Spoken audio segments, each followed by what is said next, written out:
Youngstown Click. I am here at the Oak Hill Collaborative. Now, I have heard about the Collaborative for a long time. I mean, years ago, I heard about this place that helps the community. And then our friend Trina Williams, she reintroduced me to Pat Kerrigan at the Oak Hill Collaborative. And they literally do so much for the community here in this cool little office right next to the Old Southside Hospital. I know that there are some of you who could actually use the things that they offer for free to the community.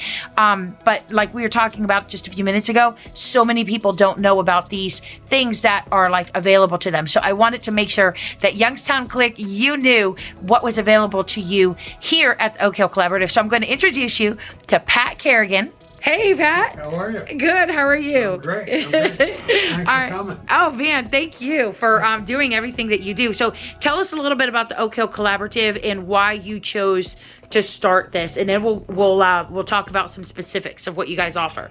Well, we actually started about, maybe it's on 11 years now.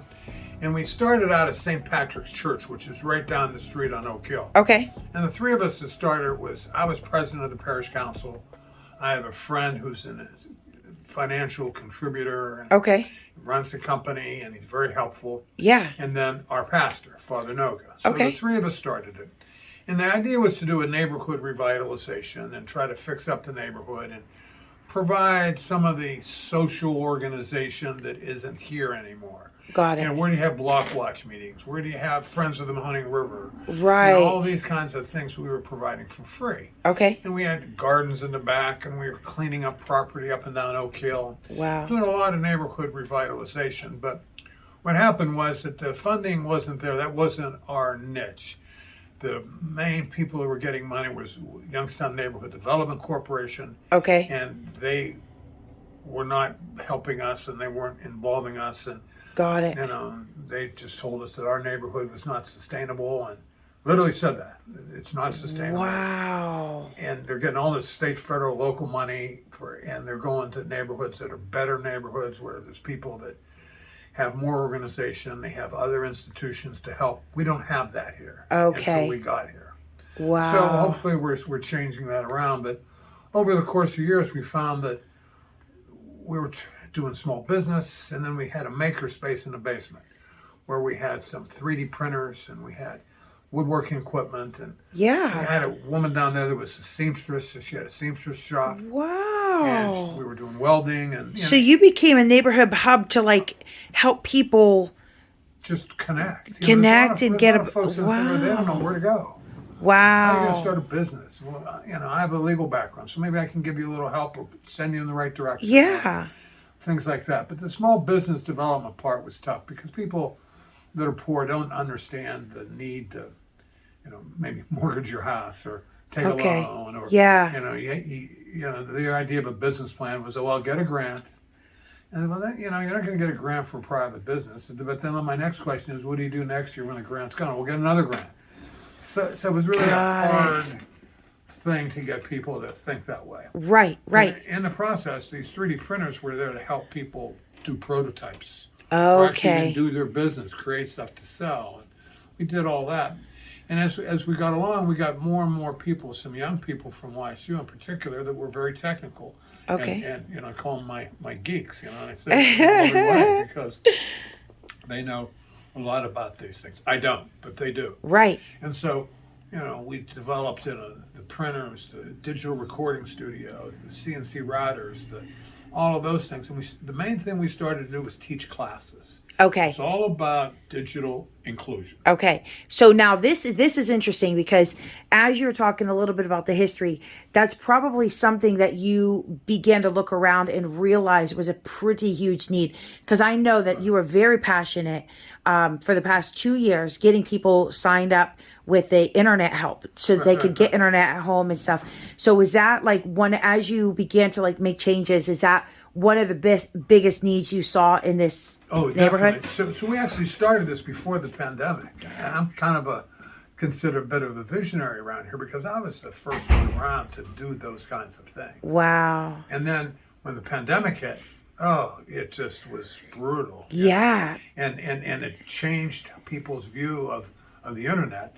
And then since then, we've been, on hyper alert, because now all of a sudden more money's coming to help us fund what we do. Because, we can do it for free, but if we don't get somebody, you could only go so far. Yeah. And we have the partner is still very generous, and he's very helpful, and that's good. And I know a lot of people in town that are helpful, and then governments and ARP monies and things like that. So we still have a relatively small budget, but we think we get a lot done with what we do. So one of the biggest things the most consistent things that you do is classes.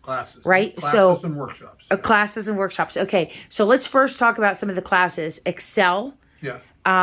Basic computer things. So if somebody doesn't even know how to check their email, they could take a class, right? Some classes, first lesson is here's how you turn on the computer. Right. Okay. All right. We try to do it different, for different folks. Sometimes we've actually split the class in two. We'll go upstairs and then have one downstairs. For those who know more or a little bit less. Correct. Okay. Excel's a hugely popular class. Yes. And we have a couple different levels of that we teach. And we also teach in Warren now. We've expanded into Warren. Okay. So now we have classes at TCAP on the southeast side and southwest side, and then at Tri-Union, which is kind of downtown. Okay. And we're trying to hire people to get there. Hiring folks is tough these days, but and they don't have to be rocket scientists. They just have to have a basic understanding, and we have a curriculum, and we have other people that can teach, and you can learn it pretty easily. So right. We're not people that like to work with other people. Absolutely. That's amazing. So our main thing is our classes. We probably teach 8 classes a week. Okay. Between here and in Warren. Wow. And we really hope to double that before we're done. Got it. I mean, and you got to have people to do it, but in places. But right. But the need is there. The right. need is definitely there. So especially for Excel, even if you know the computer, knowing Excel and how to keep a spreadsheet and how to create formulas, that's something that I definitely plan on getting in on a class or two. Okay, so let's talk about these computers. Well, back up. I'm just curious about these classes. Okay. I don't want people to think that, you got to do this Word, PowerPoint, Yeah. like that. We teach a lot of classes like video game development. Wow. So kids are like, I like video games. You have to work with a computer to get there. Yeah. So they come in because they're jazzed about the video game development, and then we teach them about computers. Okay. Or one of my favorite examples is downloading Bible apps for seniors. Yeah. Oh, that's huge. Old folks that they don't know how to use their phone or their computer. When we teach them something, and all of a sudden, I didn't break it. It's working. It's right. And here's this whole new thing. This practical application of what they're doing. Oh. We're doing a series right now of Crime Stoppers.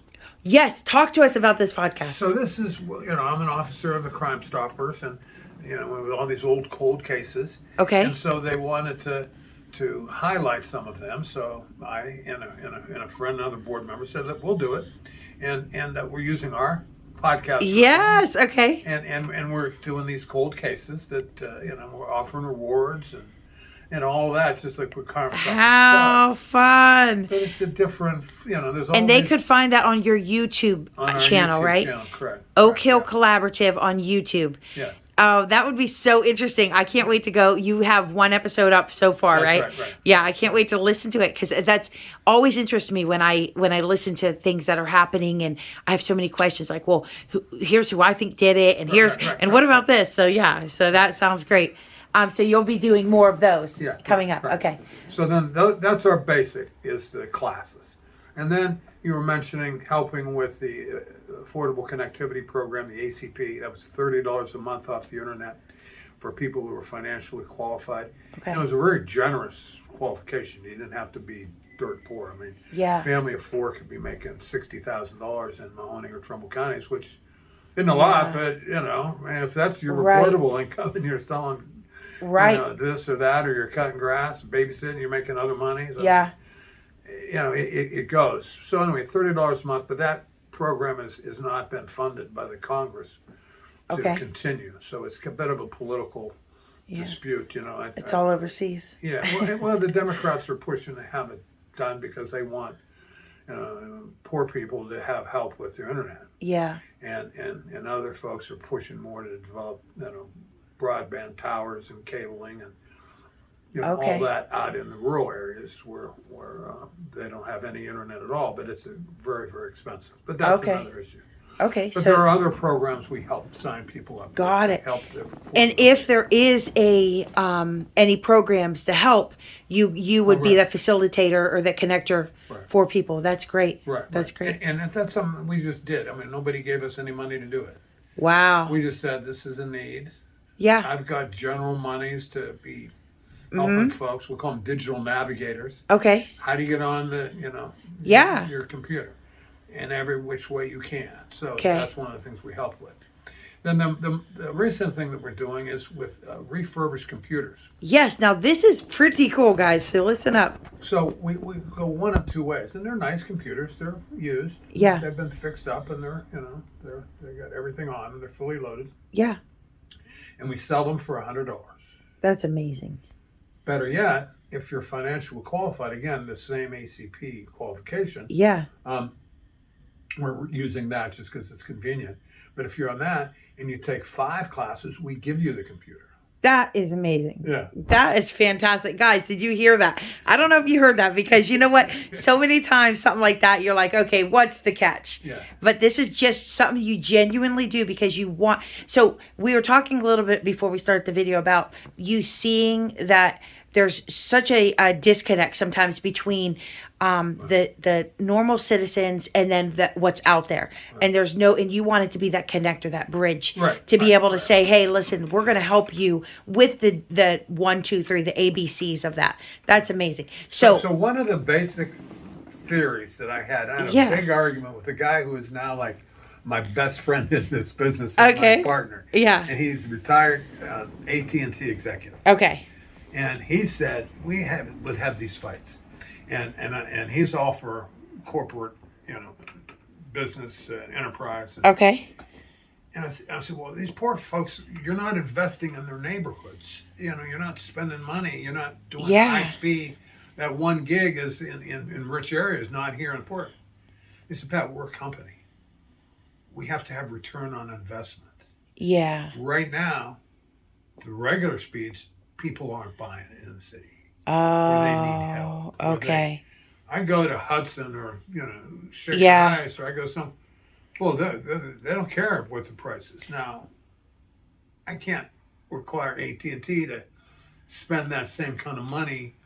It's not a monopoly. There's no government control. Yeah. We can encourage them and help them. Right. But they don't have to do that. Got it. So how do we get them to do more in the inner city? We teach people how to use their computers. Okay. We get them more computers. Okay. We increase the usage. And the need. And then a rising tide will lift all boats, and then pretty soon AT&T and others are going to say, oh, well, there's a market there. Okay. Let's help those people because we're going to invest in it. And you're already seeing that happening. Right. As they're doing it. So and that's part of the strategy. Interesting. There is to recognize that this is a company. We got to meet them. I can't force them to do it, but if I can get enough people to sign up, then absolutely, we'll see what happens. That's amazing. That's amazing. Yeah. Okay. All right. So we have classes. We have refurbished computers, and we have 3D printing classes, right? Right. And that's one of the things that we did, this practical application of what we did. I was saying about the video game development. It touches somebody and say, oh, okay, I want to do that, so I got to learn about computers a little bit. Okay. Or I have a business, so I got to have Excel. Or we have social media for small businesses. Right. Classes like that. But this class with the 3D printing, a lot of people say, oh, that's, Youngstown's all about 3D printing. And let me learn about it. Let me make something. Let me make a little game figure for my game board, or a cat for my mother. Right. And so we teach them, but it operates on a computer.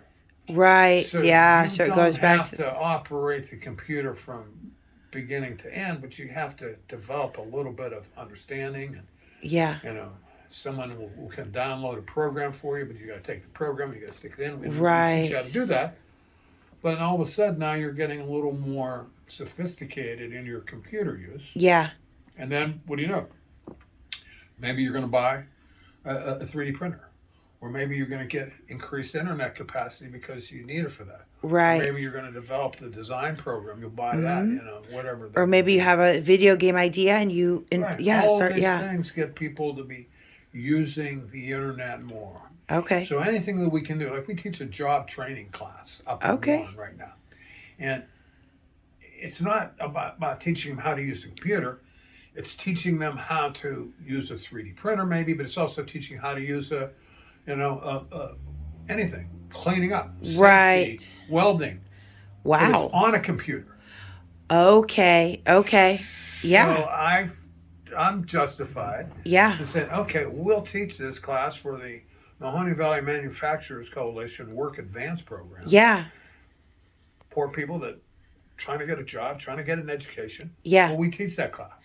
That's now, amazing. We're not necessarily teaching computer ed. Right. But we're teaching ed with the computer. Got it. Yeah, I understand. See, so wow. Yeah. Even this Crime Stoppers. That's not my ultimate goal is to be stopping crimes in here. But if I'm using my video recording studio, then that makes it all sensible.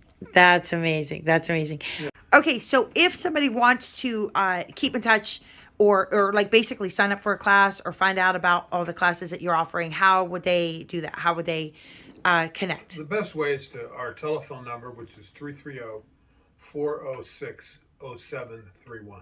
Okay. 406-0731. And we're located here on the south side of Youngstown, 507 Oak Hill, between Woodland and Ridge.